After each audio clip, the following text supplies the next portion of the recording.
नमस्कार, स्वागत है आपका प्रोफेशनल एस्ट्रोलॉजी पर। मैं यशराज तिवारी आज आप सभी के समक्ष उपस्थित हुआ हूं आप लोगों की जन्म कुंडली का निःशुल्क अध्ययन करने के लिए। निःशुल्क जन्म कुंडली अध्ययन की सीरीज में आज तक हमारे 182 कार्यक्रम बन चुके हैं और इस सीरीज का जो आज का प्रोग्राम होने वाला है ये 183rd नंबर का प्रोग्राम होने वाला है।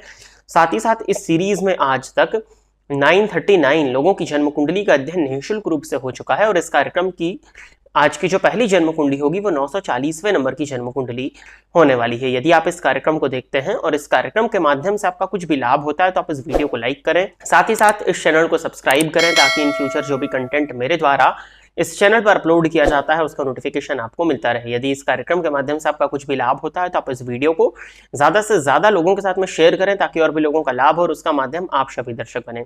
यदि आप भी जन्म कुंडली का अध्ययन ठीक इसी प्रकार से मेरे द्वारा निःशुल्क रूप से कराना चाहते हैं तो इस वीडियो के कॉमेंट सेक्शन में जाकर के आप अपने नाम के साथ में अपनी स्पेसिफिक बर्थ डिटेल्स जैसे कि आप अपना नाम, अपने जन्म की तिथि, अपने जन्म का समय और अपने जन्म का स्थान, ये चारों ही चीजें किसी भी एक स्पेसिफिक प्रश्न के साथ में इसी वीडियो के कमेंट सेक्शन में दे दीजिए।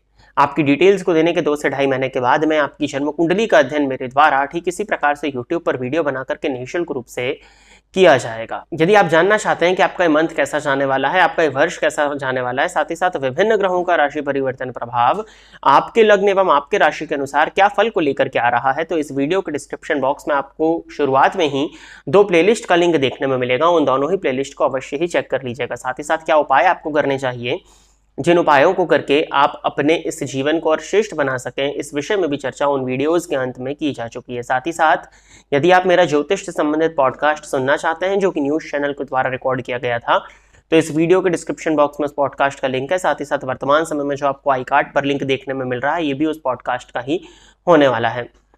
इस पॉडकास्ट में आपको ज्योतिष से संबंधित कई प्रश्नों के उत्तर सुनने में मिल जाएंगे। अब हम बिना विलंब किए अपने आज के इस कार्यक्रम की शुरुआत करते हैं और आज के इस कार्यक्रम की जो पहली जन्म कुंडली है ये सानिया नाम से आईडी है और जन्म कुंडली जो है ये स्वातिक मोहंती जी की है। तो स्वातिक मोहंती जी आप तैयार रहिए, आपकी जन्म कुंडली मैं ले रहा हूँ। डेट ऑफ बर्थ इन्होंने दिया है 26 अप्रैल 1975, 26 अप्रैल 1975। जन्म का समय है दोपहर के 3 बजे और जन्म स्थान है पुरी, उड़ीसा।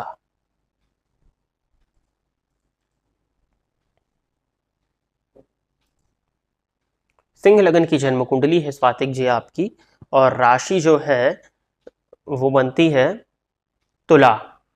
26 अप्रैल 1975 दोपहर के 3 बजे, पुरी, उड़ीसा। प्रश्न है इनका, ये मेरे पापा की कुंडली है, पापा की वजह से घर में बहुत झगड़े होते हैं, कलह का वातावरण रहता है, इसका क्या उपाय है। देखिए सिंपली अगर देखा जाए इनके चार्ट को तो सिंह लगन की जन्म कुंडली है और लग्नपति उच्च राशि में 9th हाउस में जाकर के मंगल के घर में बैठे हुए हैं। मंगल सप्तम भाव में बैठ करके लग्न को देख रहे हैं जो कि इनको मांगलिक बना रहे हैं। अब देखिए सिंह लगन की जन्म कुंडली, सिंह लगन के लोग वैसे तो नेक दिल के होते हैं परंतु इनमें एग्रेशन होता है, थोड़ा सा अहंकार भी होता है, इगोइस्टिक पर्सनैलिटी का बना देते हैं क्योंकि सूर्य का वो स्वभाव है। और साथ ही साथ मंगल की दृष्टि का लग्न पर होना या मंगल का संबंध लग्न से किसी भी प्रकार से बन जाए तो व्यक्ति के व्यक्तित्व में चिड़चिड़ापन और क्रोध की अधिकता हो जाती है। ये हो गया सामान्य तर्क। तो क्या सिर्फ इन दोनों ही वजह से घर में कलह का वातावरण रहता है? जी नहीं, ये उसमें कारण जरूर बन जाते हैं। इनकी कुंडली के चतुर्थ भाव में, चतुर्थ भाव से ही भूमि, भवन, वाहन और स्वदेश अपने घर का विचार किया जाता है। जिस घर में आप रहते हो वहां पर राहु जाकर के बैठ गए हैं। अब 4th हाउस में राहु का होना, वो भी वृश्चिक राशि में, जो यहाँ पर राहु नीच के होते हैं। तो चतुर्थ भाव में राहु नीच राशि में बैठे हैं। चतुर्थ के स्वामी मंगल सप्तम में बैठकर लग्न को देख रहे हैं। तो ये जो राहु चतुर्थ स्थान में है वो मंगल को भी प्रभावित कर रहे हैं। इस वजह से ग्रह कलह की स्थिति बनती है।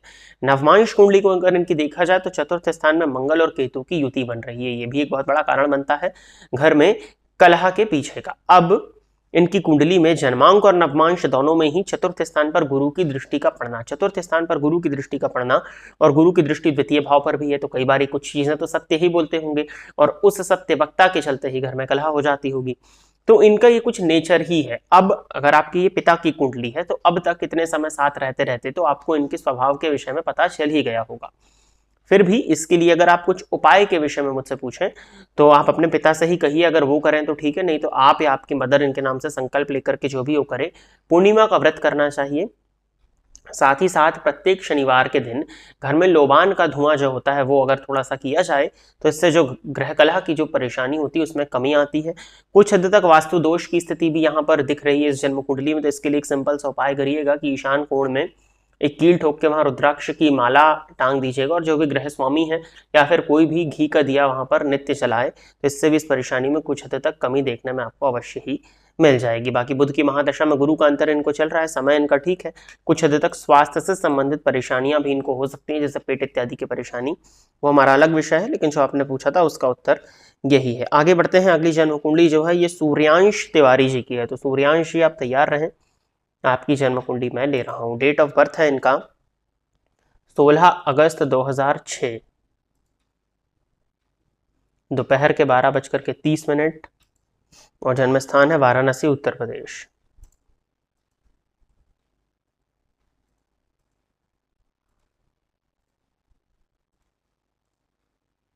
वृश्चिक लगन की जन्म कुंडली है और राशि वृषभ बनती है। लग्नपति मंगल बनते हैं, दशम स्थान में है।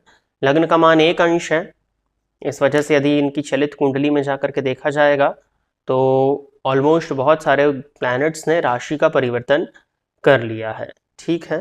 प्रश्न इनका है कि मेरा सन सूर्यांश यूपीएससी एग्जाम प्रिपरेशन करना चाहता है, हम उसको करवाना चाहते हैं, योग है उसका, एज 16 है आधार कार्ड के मुताबिक, अभी साल का ही हुआ है, लेकिन रियल डेट ऑफ बर्थ 16 अगस्त 2006 है। उसका योग है, अगर उसको प्रिपरेशन करवाना चाहते हूँ, हम अपने सन को यूपीएससी प्रिपरेशन कराना चाहते हैं, क्या ये सही होगा? पढ़ाई में मन तो लगता है पर रेगुलर नहीं रहता, 16 साल का है, प्रिपरेशन करवाऊँ? इतना बड़ा प्रश्न लिखने की जरूरत नहीं थी। 16 साल की उम्र आधार कार्ड में लिखी हुई है, ठीक है, और यहाँ पर 18 साल, अगर 16 अगस्त 2006 के हिसाब से देखा जाए तो 2024 चल रहा है, तो 18 साल मतलब 2 साल आपने आधार कार्ड पर कम लिखवा दिया है। ठीक है, इस तरह की चीज़ें पब्लिकली नहीं लिखनी चाहिए थी आपको, लेकिन ठीक है, कोई बात नहीं, कोई इतना बहुत फेमस पर्सनैलिटी तो नहीं है, चलेगा। तो यूपीएससी के विषय में आप स्पेशली जानना चाहते हो, ठीक है। वृश्चिक लगन की कुंडली है, मंगल दशम स्थान में बैठे हुए हैं, चलित में 11वें का फल दे रहे हैं। नवमांश में मंगल की स्थिति को देखा जाए तो तुला राशि में शुक्र के साथ ही बैठे हैं, ठीक है। सूर्य की स्थिति को देखा जाए तो दशम भाव के स्वामी बनते हैं सूर्य, 9th हाउस में 29 अंश के होकर के बैठे हुए हैं, और चलित कुंडली में दशम स्थान का ही फल दे रहे हैं, लेकिन सूर्य शनि की युति का फल जन्मांक में और चलित में दोनों में ही देखने में मिल रहा है। नवमांश कुंडली के सप्तम स्थान में शनि, केतु और चंद्रमा की युति, पहला नेगेटिव पॉइंट, और जन्मांक कुंडली के पंचम भाव में राहु का होना, जो कि शिक्षा का भाव है, और चलित में भी वो पंचम का ही फल दे रहे हैं। सप्तम भावस्थ उच्च राशिस्थ चंद्रमा पर केतु की दृष्टि का पड़ना और गुरु चंद्रमा का शकट योग, कुछ हद तक परेशानियां इनको आएंगी अवश्य ही यूपीएससी की तरफ जाने के लिए। और आपने एज कम करा ली हो, ज्यादा करा ली हो, इसको करके आप अपने आसपास के लोगों को धोखा दे सकते हो। साथ ही साथ जो संस्था इस एग्जाम को ले रही है उनको बेवकूफ बनाया जा सकता है, बट प्रकृति को बेवकूफ बिल्कुल भी नहीं बनाया जा सकता। 2027 के मार्च के बाद से इस बालक को राहु की महादशा लगने वाली है, तब इसकी उम्र 20 साल होगी, और राहु पंचम स्थान में बैठे हैं, ये 101% पढ़ाई को बाधित करेंगे, क्योंकि शिक्षा के स्वामी 12वें गए हुए हैं, और उच्च के चंद्रमा पर केतु की दृष्टि का पड़ना, और चंद्रमा को किसी भी शुभ ग्रह का सहयोग नहीं मिल रहा है, वो उच्च राशि में केमद्रम दोष से ग्रसित होकर के नवमांश में विषोक लगा करके बैठा है। ये बहुत बड़ा नेगेटिव पॉइंट इस कुंडली में बन रहा है। अब एज 16 होती या 12 होती तो ये कुंडली तो बदलती नहीं, क्योंकि जन्म तो 16 अगस्त 2006 के दिन ही हुआ है। इस चीज को हमेशा ध्यान रखने की जरूरत है। पढ़ाई में मन लगाता वो है, बट अभी भी इरेगुलरिटी है। लग्नेश की महादशा में भी पढ़ाई में यदि इरेगुलरिटी है तो आप मान के चलिए कि राहु की महादशा में क्या हाल होंगे। पढ़ाई में इरेगुलरिटी होने के पीछे सबसे बड़ा कारण है कि शिक्षा के स्वामी 12वें जाकर के बैठे हुए हैं, और यही शिक्षा के कारक होते हैं। अब शिक्षा भाव का स्वामी और शिक्षा भाव का कारक तो 12वें भाव में चला गया, तो कहीं ना कहीं उसके जो प्रभाव होते हैं गुरु के, उनमें पृथकता आ गई, उनमें दूरी आ गई। और संतान का जो घर होता है, जिससे ज्ञान का विचार, जिससे पढ़ाई शिक्षा का विचार किया जाता है, पंचम भाव में राहु बैठे हुए हैं। अब पंचम भावस्थ राहु पर मंगल की दृष्टि पड़ रही है, तो ये कहीं ना कहीं पढ़ाई को पूरी तरह से डिस्टर्ब तो करेगा ही करेगा। जन्म कुंडली में सरकारी नौकरी को लेने के योग है, लेकिन मैं यूपीएससी की बात बिल्कुल भी नहीं कहूंगा। आप इनको एक जो भी ग्रेजुएशन से पहले की जो जॉब होती है वो दिला दीजिए और आगे बढ़ने दीजिए। यूपीएससी की प्रिपरेशन यदि कराना चाहते हैं तो ये आपके ऊपर है। कुंडली में वो योग नहीं दिखते हैं जो कि यूपीएससी के लिए होने चाहिए, क्योंकि मन बहुत अस्थिर है और भले ही सूर्य की स्थिति कितनी भी अच्छी हो, यदि मुझे इस जन्म कुंडली में पढ़ाई शिक्षा अच्छी नहीं दिखेगी तो मैं यूपीएससी की प्रेडिक्शन आपको नहीं दे पाऊंगा। तो इनको सामान्य लेवल की गवर्नमेंट जॉब के लिए ही आप प्रिपरेशन कराइए। आने वाले समय में देखेंगे, अगर समय कुछ स्थितियां बनती हैं तो जब राहु में गुरु का अंतर आएगा 2029 के बाद में, उसके बाद में यूपीएससी के विषय में विचार किया जाएगा, परंतु अभी बिल्कुल भी यूपीएससी के विषय में ना सोचा जाए। यही इनकी जन्म कुंडली के आधार पर प्रेडिक्शन निकल करके आती है। किसी भी तरह की फॉल्स मोटिवेशन मैं आपको नहीं देना चाहता, नहीं तो मेरे पास बहुत से कारण बन सकते हैं फॉल्स मोटिवेशंस देने के कि भाग्यस्थ सूर्य है, दशम में मंगल है, कुल दीपक योग बनाते हैं, नवमांश में देखा जाए तो, चलित में देखा जाए तो सूर्य दशम का ही फल दे रहे हैं। बट मैं शिक्षा की स्थिति देख चुका हूं, कहीं ना कहीं परेशानियां आएंगी, तो आप सामान्य लेवल की जॉब के लिए प्रिपरेशन कराएं तो वही इनके लिए अच्छा रहेगा। उपाय के तौर पर पूर्णिमा का व्रत इस बालक से स्वयं से करवाइए, सूर्य की आराधना, सूर्य को जल दिलवाया करिए, और एकादशी का उपवास करना इस बालक के लिए सबसे अच्छा रहेगा। आगे बढ़ते हैं। अगली जो जन्म कुंडली है ये आईडी ही स्टेनोग्राफर नाम से है, और जन्म कुंडली जो है ये नवीन कुमार जी की है। तो नवीन कुमार जी आप तैयार रहें, आपकी जन्म कुंडली में ले रहा हूं। 26 जुलाई 1996 जन्म का समय है दोपहर के 2:20 और झज्जर हरियाणा।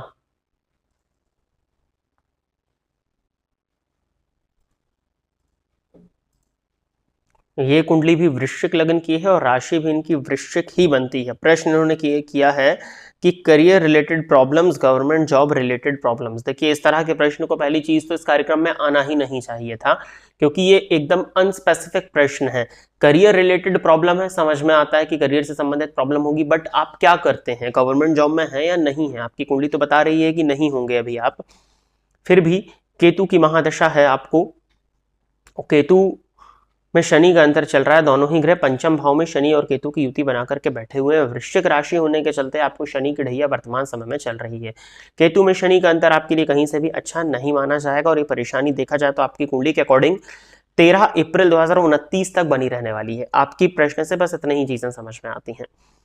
आगे बढ़ते हैं, अगली जन्म कुंडली ले लेते हैं। ये अगली जन्म कुंडली जो है ये मेहंदी डिजाइन नाम से आईडी है और प्रिया जी की जन्म कुंडली है। तो प्रिया जी आप तैयार रहें, आपकी जन्म कुंडली मैं ले रहा हूं। डेट ऑफ बर्थ इन्होंने बताया है 5 मई 1995। जन्म का समय है सुबह के 7:30 और जन्म स्थान है झारखंड, रामगढ़।